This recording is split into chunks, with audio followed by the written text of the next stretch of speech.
Assalamualaikum warahmatullahi wabarakatuh. Perkenalkan, nama saya Mas Ladi, NIM 202101010459, jurusan PGMI. Baiklah, saya akan mempresentasikan materi saya yang berjudul implementasi kurikulum pembelajaran bahasa Indonesia di SDMI.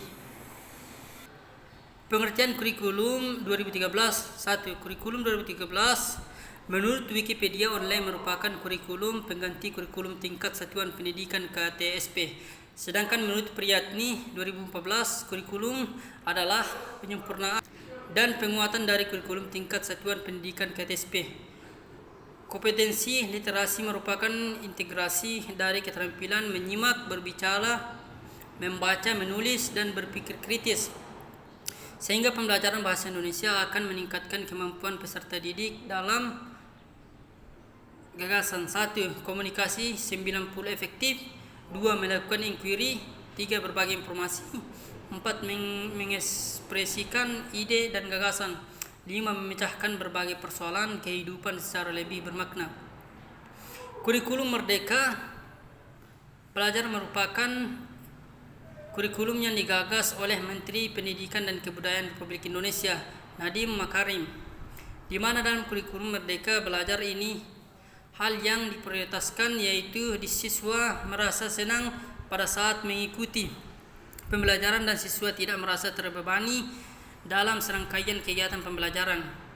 Tujuan dari perubahan kurikulum ini adalah untuk menyesuaikan sistem pendidikan yang sesuai dengan perkembangan zaman agar sistem pendidikan di Indonesia lebih maju dan tidak tertinggal dengan pendidikan di negara lain.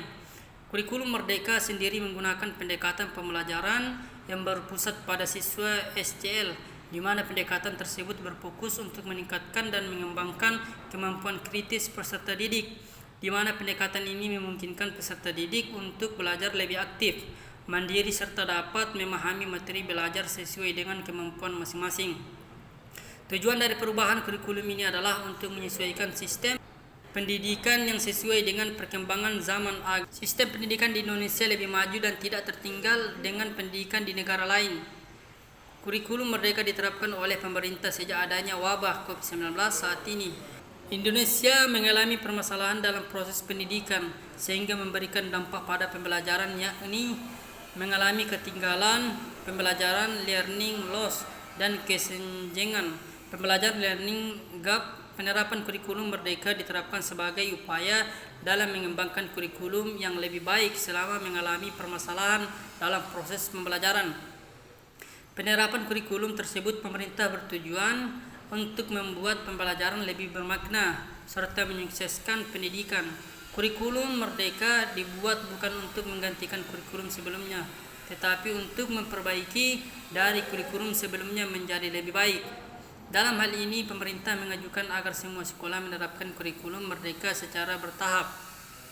Dalam kurikulum Merdeka melalui pembelajaran bahasa Indonesia bisa dilakukan dengan menekankan proyek solusi dari beberapa permasalahan yang terjadi di lingkungan peserta didik.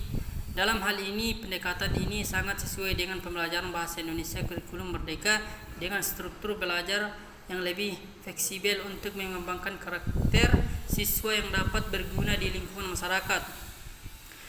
Kompetensi yang membentuk siswa yang akan dibangun dalam diri peserta didik dapat dilakukan dengan berakhlak mulia, bertakwa, dan beriman kepada Tuhan Yang Maha Esa dalam diri siswa. B. Mandiri. C. Kreativitas. D.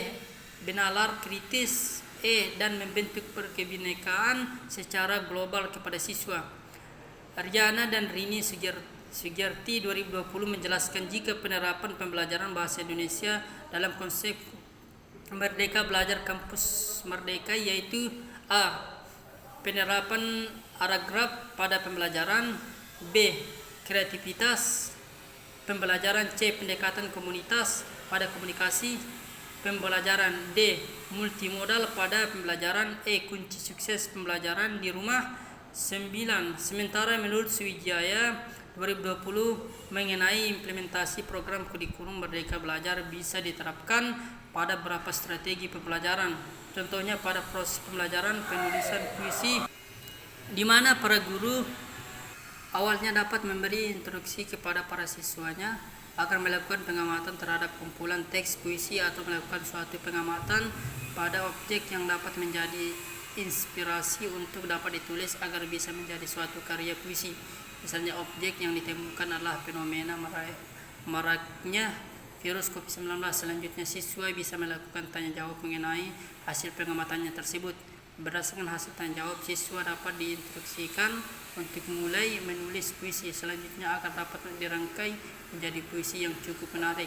Lalu hasil penulisan puisi tersebut dibaca dan diekspresikan di depan kelas.